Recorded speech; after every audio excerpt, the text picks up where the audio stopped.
the High Court decision. Michael, the opposition felt like they had a really good week in the Parliament last week, but the government has now tidied up some of the legislative response to what was an unexpected ruling by the High Court on indefinite detention, Michael. Look, it's a very difficult issue, but what we know is that Labor should have been prepared for the hearing. They weren't. They were shocked.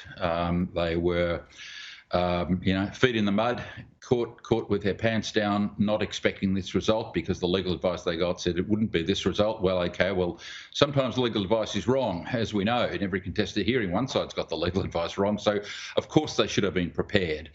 And they got that wrong.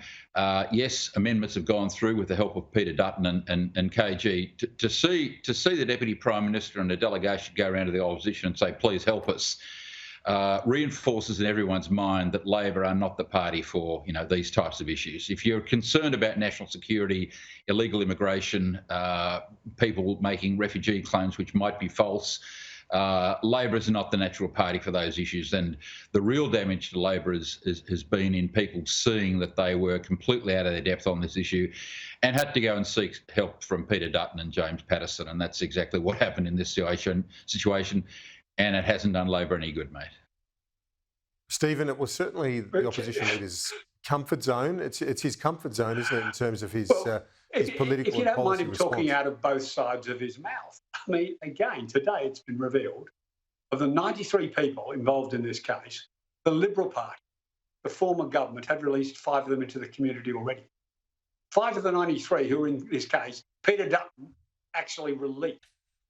And this goes back to them talking tough about how we can never let people get these temporary visas when they've got these secret flights between Manus Island and Papua New Guinea into Adelaide as they slowly brought these people out of permanent detention on the islands where we were holding them. So they would talk the big tough fight. What they were actually doing is acting Labor's policy of wanting to see people taken out of permanent mandatory detention. So 5 of those 93 on your screen right now, Peter Dutton released into the community. It's just talk about two-faced on this issue. Talk tough, but absolutely hypocritical. I don't think there were any murderers among those 5, though, Stephen. I don't think they were murderers or rapists or child molesters or terrorists. Anyway, go on. Sorry, Michael, KG. I want to ask you, Michael, about this weekend. We've got the Senate pre-selection. I know it's not your state, but there are 2 favourites, Monica Tudor-Hope and Andrew Constance. Have you got a read on where this goes? Should the female candidate be chosen to replace Maurice Payne? Because this is her vacancy.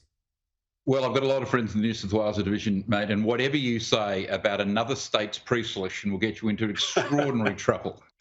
And Stephen will know, giving advice to another division of the Labor or Liberal Party and what they should do is a kiss. It is an absolute kiss of death and gets you nothing because, as John Howard once said, when he said leadership, he said reshuffles are never any good. And he said because those you promote are angry because they realise they think they should have been promoted earlier. Those you demote, of course, are furious, and those you don't promote, well, they're furious too. So it's a little bit the same, KG. Yeah. So I don't have any advice for the New South Wales division. Pick the best candidate. There's 3 or 4 good ones. There's a couple of average ones, as there are in any Melbourne Cup. And I just wish them the best.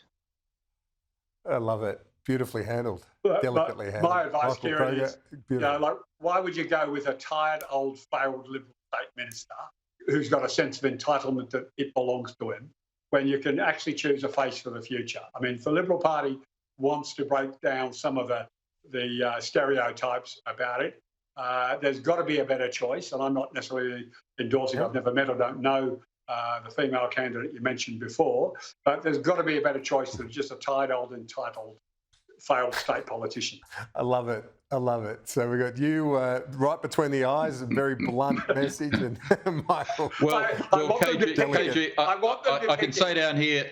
In the last 2 weeks, we've pre-selected Mary Aldred to take Russell Broadbent's seat, and she's a star, and of course Katie Allen in Higgins, and I think Katie Allen is also a star. I think she'll win Higgins back. So we've pre-selected 2 outstanding women here. As I said, I wish the New South Wales division all the very best. Michael, Stephen, got to go. Got to talk about cricket. See you soon. Thanks, mate. Cheers. See you soon.